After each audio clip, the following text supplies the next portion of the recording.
রমজান মাসে সারাদিন রোজা থাকার পর যদি হাতের কাছে থাকে বেলের শরবত তাহলে কিন্তু খারাপ হয় না।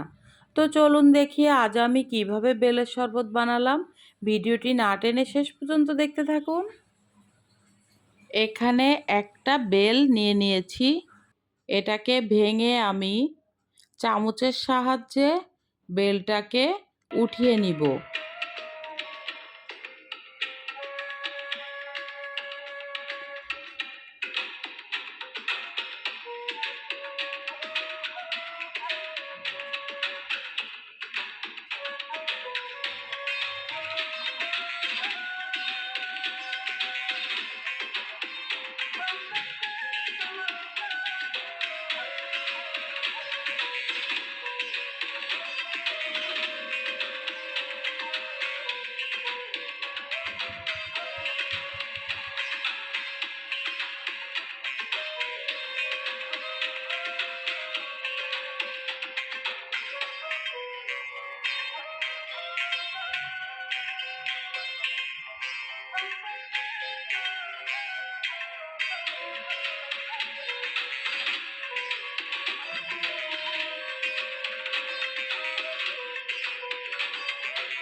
এভাবে চামচ দিয়ে আমি সবটুকু বেল উঠিয়ে নিলাম।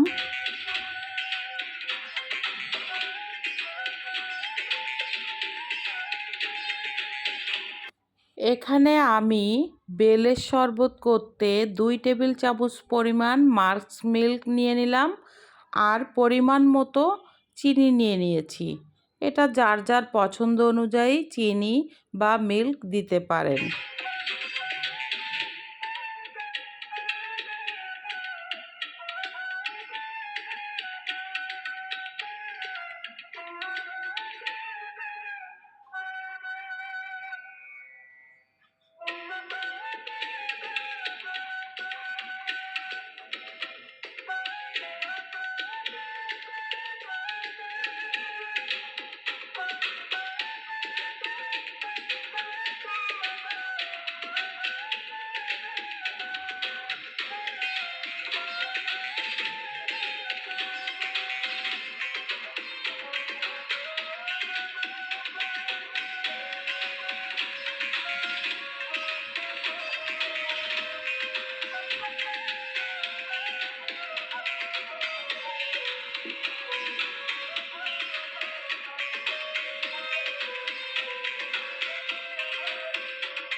দুই মগ পরিমাণ পানি দিয়ে হাতের সাহায্যে এটাকে আমি ভালোভাবে চটকিয়ে বেলের যে অংশগুলো বাদ যাবে সেই অংশগুলোকে ফেলে দিব।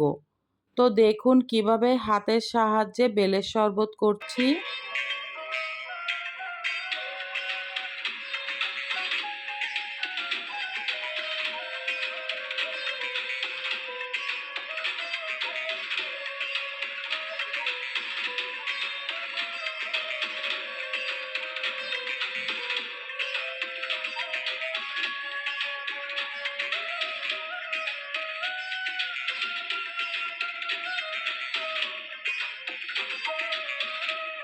বেলের ভেতরে যে দানা থাকে আর যে আঁশগুলো থাকে সেগুলোকে আমি ফেলে দিব।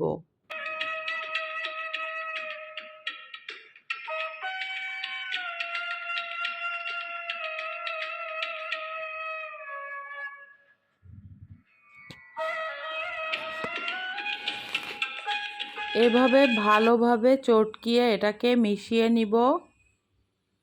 তো এরপর আমি আগে থেকে রাখা পরিমাণ মতো চিনি বেলের শরবতে দিয়ে দিব। এরপর আমি পাউডার মিল্কটাও বেলের শরবতের ভেতর দিয়ে দিব।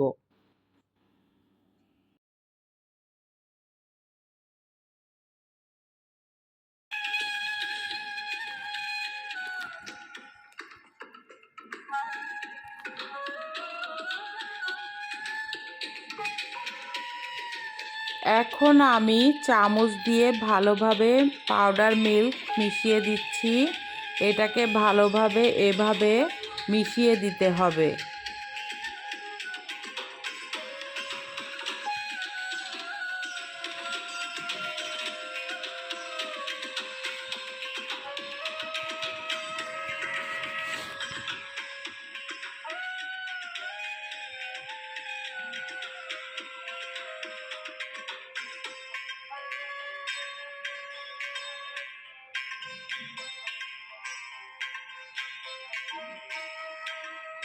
দেখুন কিভাবে মিশিয়ে দিচ্ছি এবং কি সুন্দরভাবে মিশে যাচ্ছে।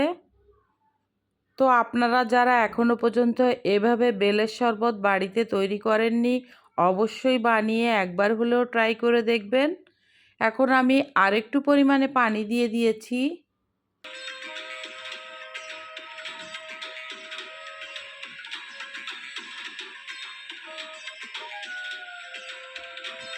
দেখুন আমার শরবতটা কিন্তু রেডি হয়ে গিয়েছে।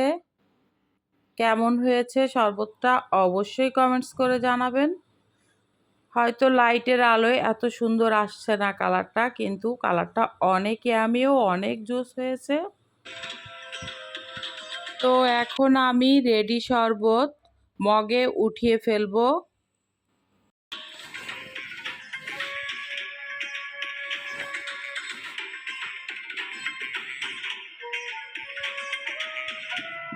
দূরে ও কাছের, দেশে ও দেশের বাইরে থেকে যে সকল বন্ধুরা ভাই বোনরা ভিডিওটি এই মুহূর্তে দেখছেন, যদি লাইক দিতে ভুলে গিয়ে থাকেন প্লিজ একটা লাইক দিয়ে দিন। আর হ্যাঁ, যে সকল বন্ধুরা এখনও পর্যন্ত আমার চ্যানেলটি সাবস্ক্রাইব করেননি, অবশ্যই চ্যানেলটি সাবস্ক্রাইব করে নিন আর বন্ধু হয়ে যান।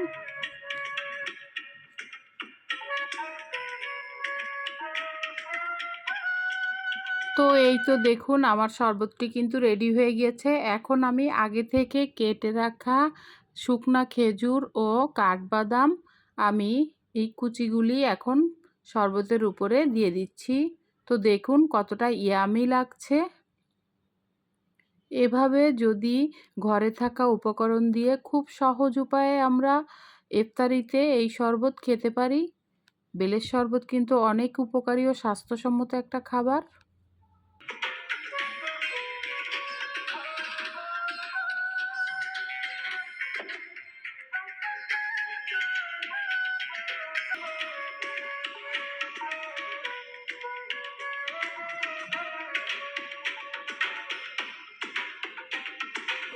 কেমন হয়েছে বেলের শরবত? যদি ভালো লেগে থাকে অবশ্যই কমেন্টস করে জানাবেন। আর হ্যাঁ, যে সকল বন্ধুরা ধৈর্য ধরে ভিডিওটি দেখেছেন ও আমার যে সকল বন্ধুরা সাবস্ক্রাইব করে আমার পাশে আছেন, সুন্দর সুন্দর কমেন্টস লিখছেন, সবার প্রতি সীমাহীন কৃতজ্ঞতা। তো এই তো আমার শরবত কিন্তু রেডি হয়ে গিয়েছে। এটা আমি ইফতারিতে খাবো। তো দেখুন কতটা ইয়ামি লাগছে। দেখতেই পাচ্ছেন কতটা ইয়ামি ও জুসি লাগছে। তো এভাবে আপনারা বাসায় ট্রাই করে দেখতে পারেন। ইফতারিতে কিন্তু অনেক উপকারী একটা শরবত, অনেক ভালো লাগে। Thanks for watching this video লিমাস জার্নি। আল্লাহ হাফেজ।